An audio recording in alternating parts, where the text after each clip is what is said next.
Welcome to the Joy Lab podcast, where we help you uncover and foster your most joyful self. Your hosts, Dr. Henry Emmons and Dr. Amy Prasek, bring you the ideal mix of soulful and scientifically sound tools to spark your joy, even when it feels dark. When you're ready to experiment with more joy, combine this podcast with the full Joy Lab program over at joylab.coach. Hello, I'm Henry Emmons, and welcome to Joy Lab. And I'm Amy Prasek. Today, we are working with our element of compassion, as we've been doing these last few episodes. And we are working off of the third level of compassion shared by Dr. Gabor Maté in his 5 levels of compassion. This one is the compassion of recognition. And we have been going in order, these 5 levels, but you don't necessarily have to listen in order. If you choose not to, that's okay. But there is a bit of a linear nature to these, so it could be helpful. You pick. So head back 2 episodes for the first level if you want to. I'm not going to make you. I'll note as well, we're really using these levels as a springboard. Said that in the last episode, I think, because we got in all sorts of different tangents of the episode before. We've got the usual Joy Lab twist, not holding fast to what Maté might cover for these. So sorry, Maté, if you're like, that's not what I meant. This is what we mean. So here we go. We're getting into compassion of recognition. What does that mean? First, let's go through the levels that we've touched on, I think, in the last 2 episodes to explain this one. I think it helps. Okay, in the first level, we have our ordinary human compassion, the basic wiring we all have that prompts us to see our own suffering, others suffering around us, to feel bad about it. We wish it were different. That can fuel up some motivation for action. In the second level, the compassion of understanding, we go from that cursory assessment of what's wrong to more of a what happened kind of attitude. We seek to understand the conditions and causes that might have come into play, and we do it in a caring way. We want to understand the suffering so that we can help in a way that honors the individual or ourselves. All right, in this third level, after seeking that understanding, this level of recognition realizes the similarities that exist between us all. I love how Maté frames this when he says that we realize the person who is suffering is just like the rest of us. Or we realize that we are not alone in our suffering. We are not an ant, and God is not holding a magnifying glass on just us, frying us alone as the lone wolf. Instead, our suffering is similar to many others. Henry, we like to talk about the illusion of separation here at Joy Lab, a notion that is common in nearly every religion or wisdom tradition philosophy, but I really love how you speak about it in the context of mental health. And I think this compassion of recognition is very similar. So do you want to get into that illusion? Sure. So I view the illusion of separation as one of the key enemies of joy. I just talk about 3 enemies of joy, and this is one of them. The first 2, very briefly, have to do with imbalances in the body and mind, which we get into more at Natural Mental Health. The illusion of separation involves what I think of as the heart and the soul, and it's probably a little harder to address in some ways than those others. It's harder to get, grasp on. One of the reasons for that is that we just don't see it. We don't see ourselves as having bought into this illusion of separation.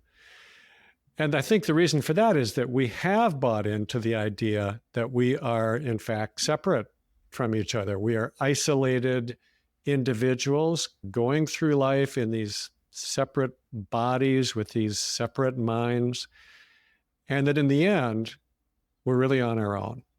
We are left to find our own way to take care of ourselves because nobody else is going to do that reliably to be there for us.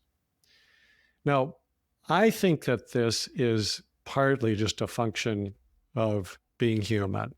But there is something about our culture, particularly in this country, but I think a lot of the Western world, that makes it even harder to break the spell that this has on us.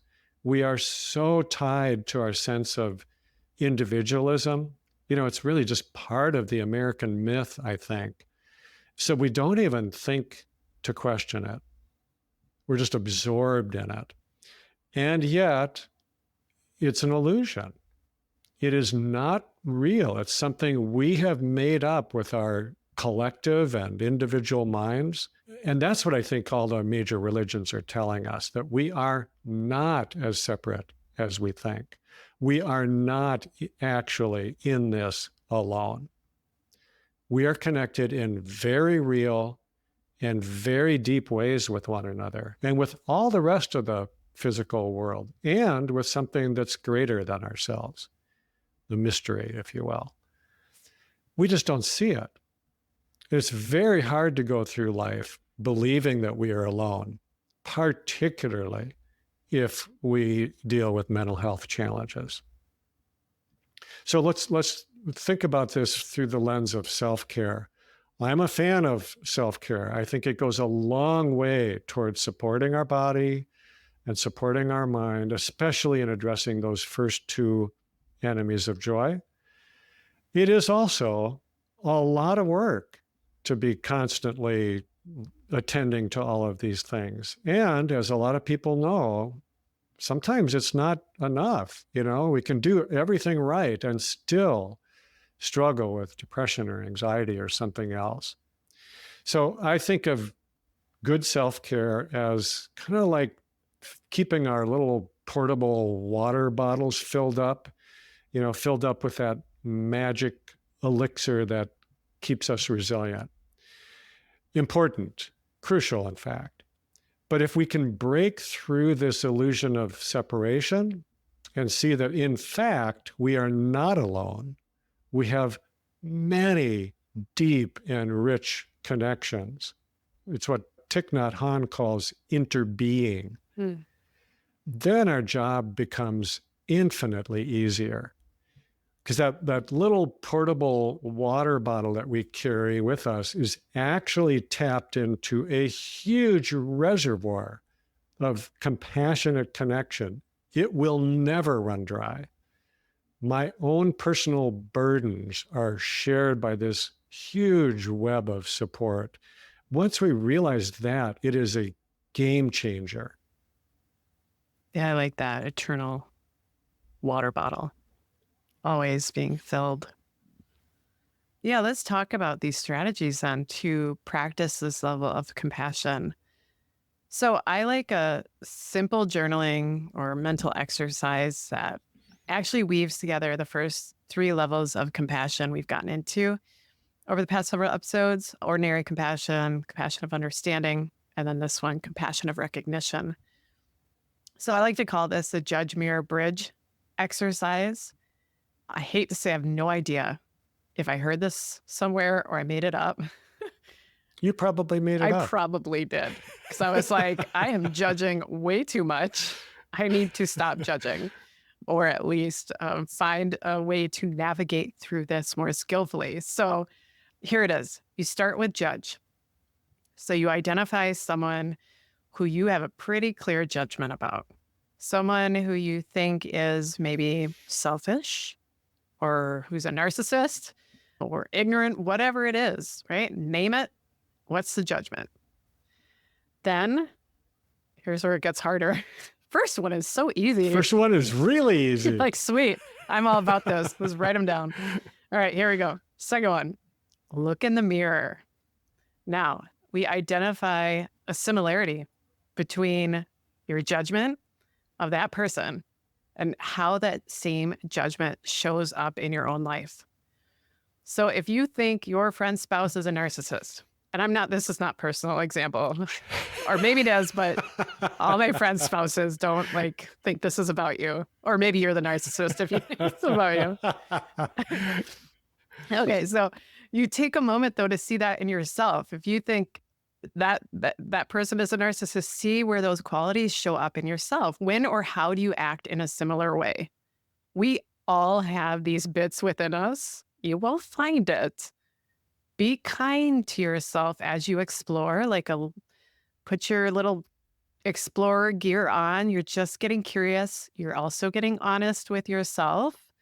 We've already passed the judgment, so you don't need to do that again. You can be curious. You find that shared experience in that mirror. Then bridge, identify the connection. So we're getting a little bit more curious, a little bit more understanding here. Notice how your own experiences with that quality you're judging and the experiences of the other person might be similar, more similar actually than they are different, right? So what are the experiences, the context, the contributors to that judgment that show up in your own life and the other person's life as well? And you might just find out, in fact, that maybe we are more similar than we are different. As Maté says, we're all just like the rest of us, aren't we? So I think the last bit of this, though, judge, mirror, bridge, love. The last bit is to offer yourself some love, some compassion. Don't just stop in your recognition and think, well, we're all a bunch of selfish dum-dums and the world sucks. No, end it, because that's not true, right? Go back to that episode, I'll link to it, where we see our light and we see our own light and the light around us. Let's end it by offering the other person and yourself love, genuine love, like a loving adult might offer a kid. Yeah, we all fall short. We screw up. We make mistakes. We get stuck in destructive patterns. But that can be fuel for change, I think, right? We all have a cup that needs to be filled. When we offer ourselves some compassion, we can fill our cup. We can offer compassion to others and help fill their cup too. So, Henry, do you want to say anything more about this exercise or suggest another strategy? Well, just that if you made that exercise up, Amy, good on you. It's a great exercise. Well, I needed it. And if you didn't make it up, you did such a great job describing it that you still put your stamp on it. So I love it. I don't have anything to add to it. Thanks. I don't really have another exercise to suggest, but I'll just offer up an observation that just comes from my work over the years with clients. So I work in mental health, obviously, and maybe that lends itself more to what I'm going to say than other jobs might, but I think there's something here that is really universal. And if it's not, well, maybe any health professionals, mental health professionals listening could take something from this. So here's what I am thinking. I have sat with thousands of people, literally thousands. I have heard thousands of stories. I am no longer surprised by anything that I hear. And I don't think I judge anybody for things that they might think make them lesser somehow. I've let go of all of that. And through all of this, I am amazed at our human complexity. And I am also very struck by our simplicity. So yes, each of us has our own unique story. And at the same time, it's really just a few stories that keep showing up in different ways. We all have fears. We all have desires. We all have loss. We all have triumphs. We all have pain. We all have joy. I think what helps me do what I do is that I don't see myself as being very different or different at all from the people who come to see me. I have felt most of what they have felt at one time or another. Maybe not to the same degree or maybe in a different way, but by and large, we're very much alike. I have had the same tendency as some of my clients to ruminate at 3 a.m, the same fears for my kids, the same wrenching grief or other feeling when a loved one suffers. I love how Maté put it. We are all just like the rest of us, aren't we? There's one more thing I want to say, And that is, I don't just see the shared foibles and pain of the people I sit with. I look for their goodness too. It's just like an automatic thing. I'm not trying to, it's just automatic. And so I do see their light, like we talked about a few episodes ago. So to me, compassion is not only shared suffering, it's also seeing the strength, the humor, the hope, the joy, because we are all alike in that too. You're foreshadowing one of the levels that we'll get into as well, I think, in Ooh. compassion coming up. So, yeah, that's beautiful. I think that's a perfect place to close, actually. Also, with the help perhaps of some wisdom that I want to share from Henry Nouwen, right after Henry Emmons. Thank you. He brings up this, he does this so well too, if anybody's read his books, this recognition of the universal nature of our suffering and of our joy. He writes about that so well, our collective responsibility to support each other through all of that, to lift each other up. That's compassionate. I'm feeling it. So it makes me think of a few lines from one of his books called Reaching Out. Here it is. In the solitude of the heart, we can truly listen to the pains of the world, because there we can recognize them not as strange and unfamiliar pains, but as pains that are indeed our own. There we can see that what is most universal is most personal, and that indeed nothing human is strange to us. There we can feel that the cruel reality of history is indeed the reality of the human heart, our own included. And that to protest asks, first of all, for a confession of our own participation in the human condition. It would be paralyzing to proclaim that we as individuals are responsible for all human suffering. But it is a liberating message to say that we are all called to respond to it. Thank you for listening to the Joy Lab podcast. If you enjoyed today's show, visit joylab.coach to learn more about the full Joy Lab program. Be sure to rate and review us wherever you listen to your favorite podcasts. Please remember that this content is for informational and educational purposes only. It is not intended to provide medical advice and is not a replacement for advice and treatment from a medical professional. Please consult your doctor or other qualified health professional before beginning any diet change, supplement, or lifestyle program. Please see our terms for more information.